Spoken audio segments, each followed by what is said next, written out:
my sweet people, it's Rochelle. On today's video, I will be making peach cobbler. Just take a look at this clip from when it was fresh out of the oven. It's steaming hot, which is how I like to eat mine. Y'all, it is so good. So let's jump right into it. Okay, so here I have some melted butter that I just, popped in the microwave.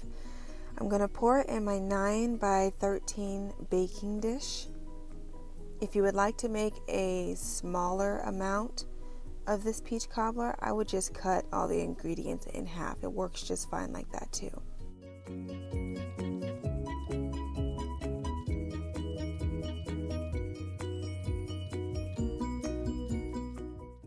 Okay, so now I have a fresh mixing bowl and I'm going to add my dry ingredients first. My flour, salt, and baking powder, okay? Give that a little stir with your fork.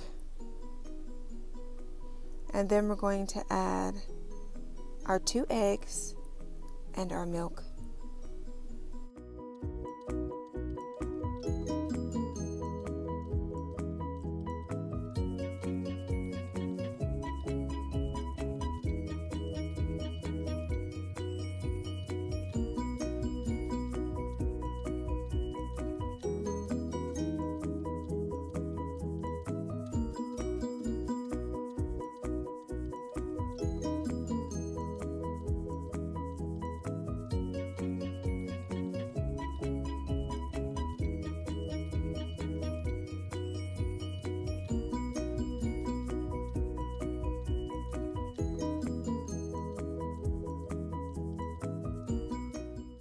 Now that you have that combined, I'm going to add in the sugar. And that is it for your batter. Make sure it's well combined. I'll give you a close-up so you can see what the texture is going to look like. Okay. And then you want to grab that baking dish that we put the butter in and pour your batter directly over it. Do not mix it, just pour directly over it.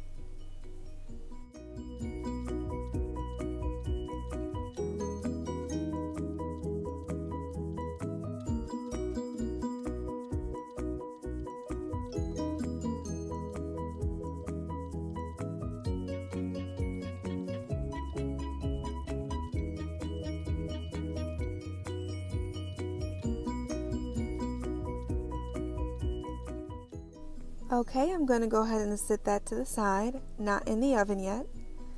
I'm going to grab my freshly sliced and peeled peaches. And then you want to add your spices. You can just use cinnamon if you like. You can add a little bit of nutmeg to your cinnamon, or you can use some allspice. That's good to use as well. And it's also optional at this point. You can add a little bit more sugar to your peaches. I didn't, because for me, there's already enough sugar in the batter. But if you want it to be extra sweet, go ahead and add you a couple of spoonfuls of sugar to your peaches, okay?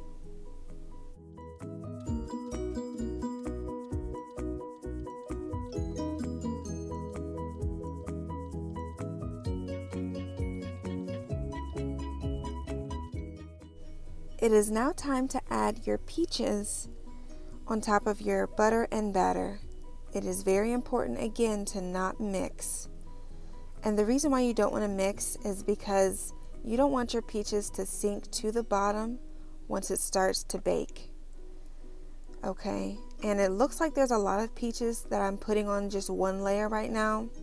But remember, there is baking powder inside the batter, so it will rise and cover most of your peaches actually. So this is fine. In fact, I could have even added the rest that was in the bowl if I wanted to, but I'm fine with how it is.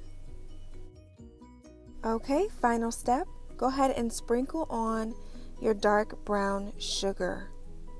This is another reason why I didn't add sugar to my peaches, is because I know that I'm going to add dark brown sugar on top. And then you want to go ahead and just pop that bad boy in the oven and let it bake for 45 to 50 minutes. And here it is. I like to eat mine steaming hot with a little bit of cold ice cream on the side or some Cool Whip. So good.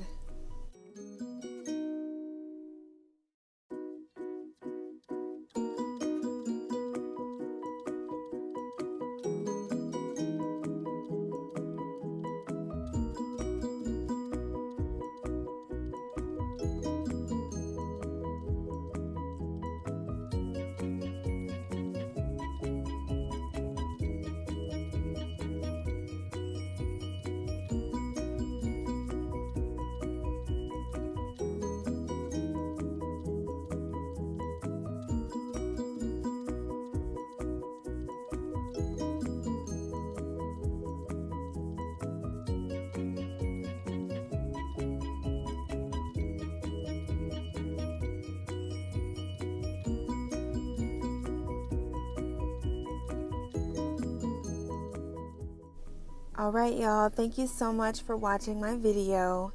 Feel free to subscribe to my channel if you want to get more notifications every time I upload a new video. Thank you for watching, and I really do hope you try my peach cobbler recipe. If you have any questions or comments, or if you want to let me know how it turned out if you decide to make it, just feel free to leave them in the comment section below or send me a message. Bye bye.